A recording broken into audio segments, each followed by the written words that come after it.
It started with a bark so loud it made the entire police station freeze. Officers backed away, terrified. The German Shepherd in the corner wasn't just any dog. He was known as the most aggressive police dog in the entire city. His growls echoed through the precinct like a warning. Stay away. No handler could calm him. Every attempt failed. Once the most loyal canine on the force, he had turned unpredictable after losing his handler in a tragic operation. Since then, no one could go near him. He refused food, attacked anyone who came close, and growled at every human. Officers called him the Beast. But one afternoon, when everyone had given up hope, a tiny girl in a pink dress walked straight toward his cage, smiling. Officers screamed for her to stop. "Please, sweetheart, stay away from that dog." But she ignored every warning. She simply looked into his eyes and whispered, "It's okay. You're not bad." And when her tiny hand touched the aggressive dog, no one dared approach. What happened next shocked everyone. Before we start, hit like, share, and subscribe. Where are you watching from? Drop your country in the comments. The untouchable. Rex had been through 5 precincts in just 2 years. Every officer who tried to train him walked away with scars, physical and emotional. Reports called him uncontrollable, dangerous, beyond rehabilitation. But none of them mentioned the nights he howled for someone who would never return. Rex was led into an isolated kennel at Riverdale Precinct. Heavy metal doors, reinforced bars, no other dogs nearby. Captain Reynolds folded his arms. "We'll give him one last chance, but if he snaps again, he's done." Everyone knew what done meant. Rex paced in circles, claws clicking against the floor like a ticking clock. Each time a handler passed, he growled. A warning. Officer Mark Jensen read Rex's file. The words uncontrollable, multiple attacks, handler injury jumped out like warning signs. "Not again," Mark muttered. He'd lost his own canine partner, Shadow, years ago. He'd promised himself he'd never get too close again. Captain Reynolds placed a hand on his shoulder. "I need you to assess him. You're the only handler with enough experience." Mark stared at Rex's photo, teeth bared, eyes burning with rage and pain. "I'll look at him," Mark said quietly, "but I'm not making any promises." The background officer Diaz explained. "He's military trained, served overseas with Sergeant Cole Evans. They were legends, saved an entire convoy once." "What happened?" Mark asked. "IED attack. Their vehicle was hit. Evans didn't make it. Rex survived, barely. After that, he stopped responding to commands, bit the medics. Every precinct since has failed to reach him." Mark's chest tightened. He knew that kind of loss. Through the glass, Rex paced faster, then suddenly stopped, eyes locking on Mark. For a brief second, something flickered. Confusion, maybe recognition. Then it was gone. Later, Mark read old field reports. Photos showed Rex and Sergeant Evans side by side, covered in dust, smiling. One caption read, "The perfect team."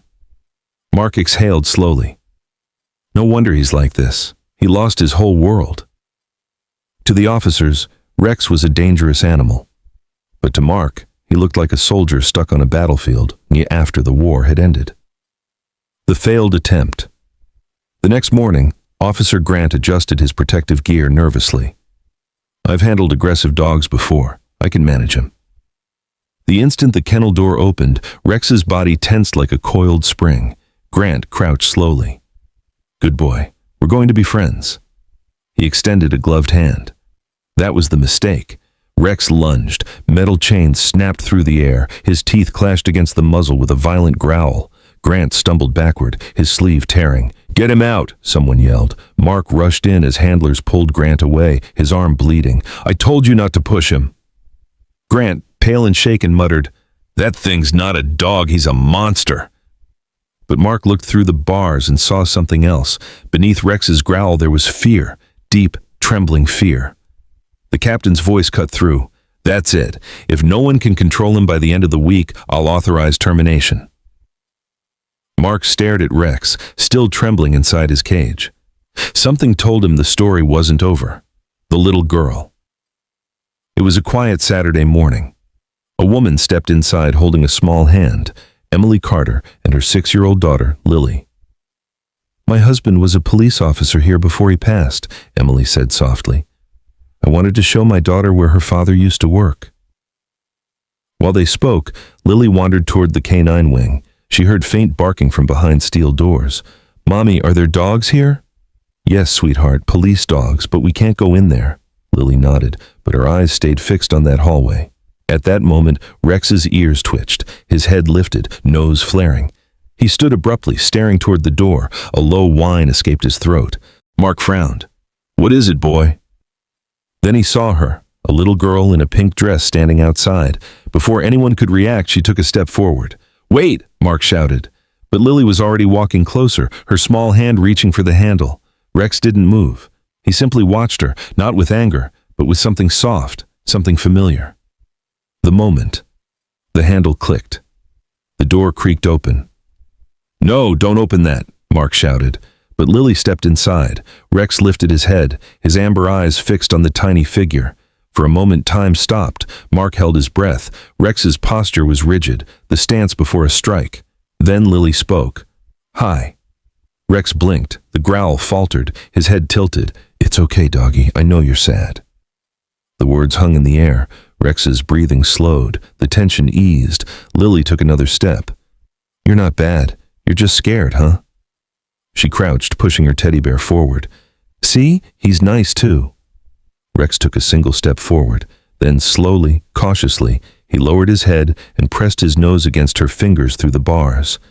A faint whine escaped, so soft, so fragile. Gasps erupted behind the glass. Mark's eyes widened. The beast who had terrified everyone just allowed a child to touch him. And from that second on, something inside Rex began to heal. The truth. Days later, Mark found a folded photograph in Rex's file. Sergeant Cole Evans kneeling beside Rex. Standing next to them, a woman holding a toddler with pigtails and a bright smile. On the back, Rex, Daddy's brave partner, love, Lily. Mark's heart stopped. The little girl who calmed the most dangerous dog on the force was the daughter of his fallen handler. The next morning, Mark asked Emily gently, "Did your husband ever serve with the K-9 unit?" "Yes, Cole Evans. He died overseas." "Your husband's partner was Rex." Emily froze.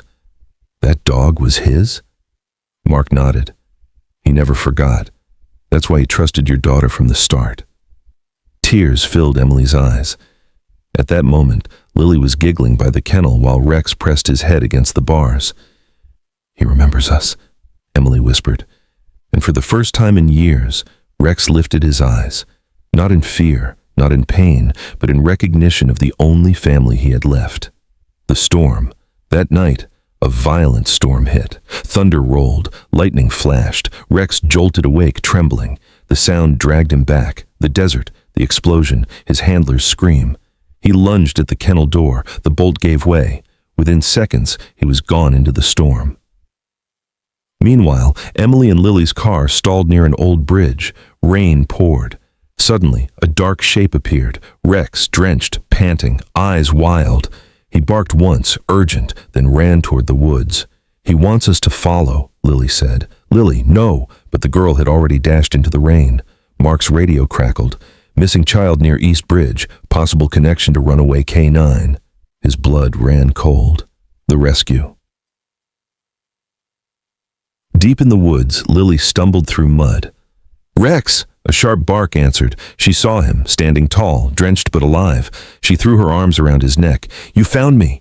But Rex barked sharply, warning. Lightning flashed. A fallen tree teetered above her. The ground collapsed beneath her feet. She screamed. Rex lunged, catching her jacket in his jaws. He dug his claws deep, growling through the strain. Inch by inch, he pulled her up, muscles trembling, paws slipping.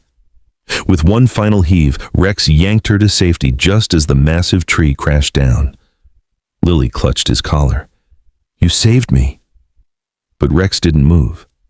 A deep cut ran along his side. Blood mingled with rain. Mark burst through the trees. "Lily!" "Rex saved me!" Mark knelt, pulling the girl into his arms. Then his eyes fell on Rex, bleeding, limping, but still standing. "Good boy. You did it." Rex looked up, eyes calm. Then he collapsed. "Hang on, buddy. We're not losing you tonight." The reunion. Hours later at the hospital, the vet said, "He's stable. He's a fighter." Lily walked into the room quietly. Rex's eyes fluttered open. The moment he saw her, his tail gave a weak thump. She leaned close, hugging him gently. "You came back, just like Daddy always said you would." Rex gave a soft whine, pressing his head against her shoulder. Emily covered her mouth. He remembers. Mark's throat tightened. He never forgot. 2 months later, snow fell gently over Riverdale. Officers gathered in the courtyard. Captain Reynolds stepped forward. "Today, we honor Rex for bravery beyond duty and for saving a child's life." Applause broke through the winter air. Lily clapped loudest. "That's my Rex." Mark knelt beside him. "You did it, buddy. You finally found home again." Rex looked toward Emily and Lily, his new family, then pressed his nose against Mark's palm in quiet gratitude. As evening fell, Lily sat beside Rex on the station steps, leaning against him. The badge on his collar caught the sunset, gleaming like a medal of honor. Rex lifted his head toward the horizon. For the first time in years, his world wasn't filled with thunder or fear, only peace. Sometimes the most broken souls just need someone who sees past the scars. Rex wasn't a monster. He was a hero waiting to remember what love felt like. If this story touched your heart, like, share, and subscribe to Fur and Feather Tales for more incredible stories of courage and second chances. Drop A in the comments if you believe broken hearts can heal. Where are you watching from? Remember, every dog has a story. Every soul deserves a second chance.